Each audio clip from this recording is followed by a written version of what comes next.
ఏపీలో ఎన్నికలు మొదలైన వేళ వైఎస్ఆర్సీపీ జాబితాలు వాళ్ళ అభ్యర్థుల లిస్ట్ను కూడా విడుదల చేసింది. మొదటి జాబితా విడుదల చేసింది. అలాగే రెండవ జాబితా కూడా విడుదల చేయడం జరిగింది. ఇక మూడో జాబితా విడుదల చేయాల్సి వస్తుంది.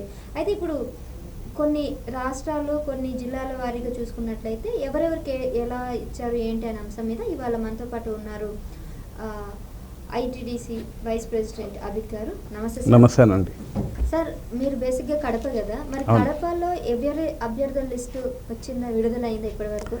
ఇక్కడ మోస్ట్లీ చూసారంటే టీడీపీ అయితే అఫీషియల్గా అయితే చెప్పలేదు. కొంతమంది టీడీపీ అంటే ఇన్ఛార్జులుగా ఉన్న వాళ్ళు కానివ్వండి, లేకపోతే వాళ్ళ ఏం థీమానో తెలియదు, ఏం అష్యూరెన్స్ వచ్చింది, కానీ వాళ్ళే మేము అభ్యర్థులం అని చెప్పేసుకొని తిరుగుతున్నారు. అది ఎంత మాత్రం అనేది వాళ్ళు ఆలోచించుకోవాలి, వాళ్ళ విఘ్నతకే వదిలేయాలి మనం. ఎందుకంటే ఇక్కడ మనం ఒక్కటి ఆలోచించాలి, ఏంటంటే టికెట్ ఎవరికి ఇవ్వాలంటే గెలిచే క్యాండిడేట్కి ఇవ్వాలి.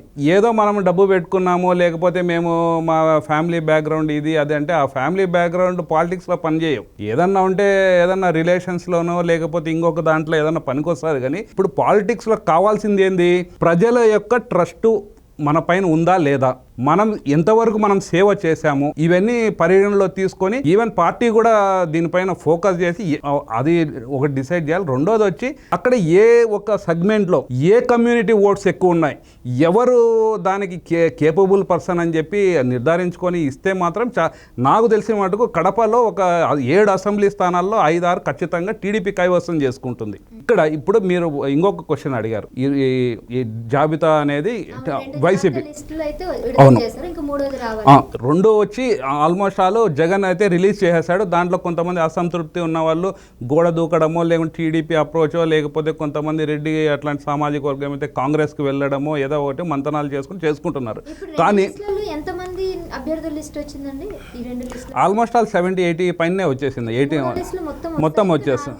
4వది కూడా ఉంటాయి. ఎందుకంటే కొన్ని సీట్లు ఎట్లుంటాయంటే అవతల ప్రతిపక్షంలో ఎవరు కాంటెస్ట్ చేస్తున్నారు దాన్ని బేస్ చేసి చేస్తారు. ఫర్ ఎగ్జాంపుల్ మన కడప ఇప్పుడు మొదటికే వస్తాను క్వశ్చన్. మొదట్లో ఏమవుతుంది, ఎక్కడ ఇప్పుడు మీరు గత 2009 వరకు అందరూ ఈవెన్ టీడీపీ కడప జిల్లా అంటేనే పవర్ఫుల్గా ఉండాలి. దానికి కడప అనేది కంచుకోట. ఏ రోజైతే రాజశేఖర్ రెడ్డి 2004లో వచ్చాడో అది ఏది మన యొక్క తప్పిదం వల్లనే మనకు ఏమైంది, 2004లో మనము ఒక మైనారిటీ క్యాండిడేట్కి ఇవ్వలేదు కడపలో. అది అడ్వాంటేజ్కి వాళ్ళు అది గ్రహించి మైనారిటీ క్యాండిడేట్కి ఇచ్చారు.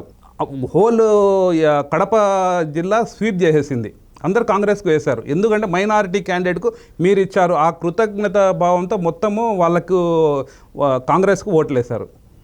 ఇప్పుడు మీరు చూసారంటే 2024లో కన్నా మనం అదే మైనారిటీ క్యాండిడేట్కు మాలాంటి వాళ్ళ ఇంటలెక్చువల్ వాళ్ళకు ఇస్తే కనుక ఖచ్చితంగా జనాల ఆదరణ ఉంది, మనం ఖచ్చితంగా వాళ్ళు నమ్ముతున్నారు. మేమైతే ఖచ్చితంగా నేనైతే గెలిచేదానికి 100 to 100% ఒక 20,000 మెజార్టీతో గెలుస్తాం. మాలాంటి వాళ్ళకు ఇస్తే క్లీన్ స్వీప్. మళ్ళీ ఇంకొకసారి టీడీపీ అనేది కడపకు కంచుకోట, కడప జిల్లా పార్లమెంట్లో కంచుకోటగా మనం ఫస్ట్ గెలవబోయే సీట్లు దాంట్లో నుంచే వస్తాయి.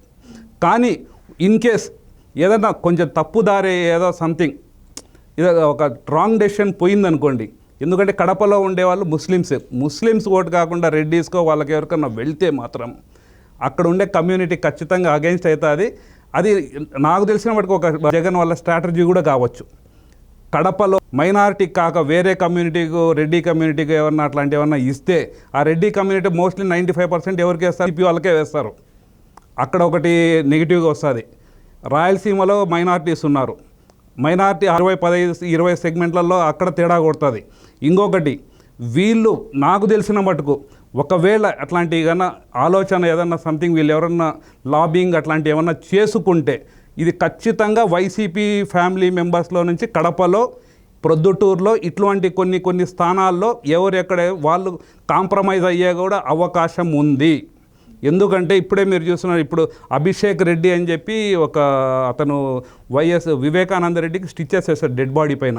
అతనికి ఏదో ఒక రోజు ఖచ్చితంగా జైల్లోకి వెళ్తాడని చెప్పి అతను ఎంపీగా పెట్టాలని ట్రై చేస్తున్నారు. ఇప్పుడు మళ్ళీ మీరు షర్మిల గారు జగన్తో కలిశారు, మళ్ళీ వాళ్ళ మదర్ ఉన్నారు. నాకు తెలిసిన మటుకు అక్కడ ప్రొద్దుటూరు నుంచి అన్నా ఇవ్వచ్చు, కడప నుంచి అయినా ఏదన్నా ఇవ్వచ్చు. అవినాష్ రెడ్డి ఇప్పుడు ఎంపీగా అతనికి ఓట్లు రావు అని చెప్పేసి అతను కడపకు తరలించవచ్చు, లేకపోతే ప్రొద్దుటూరు నుంచి అన్నా ఏదన్నా ఉన్నాడు, లేదా జమ్మలమడుగు ఇట్లాంటి దానిలో ఉండొచ్చు. అందుకని ఏం చేశారు, కొన్ని సీట్లు అయితే వైసీపీ వాళ్ళు కూడా రిలీజ్ చేయలేదు. సో వీళ్ళను చూసుకొని వాళ్ళు రిలీజ్ చేస్తారు.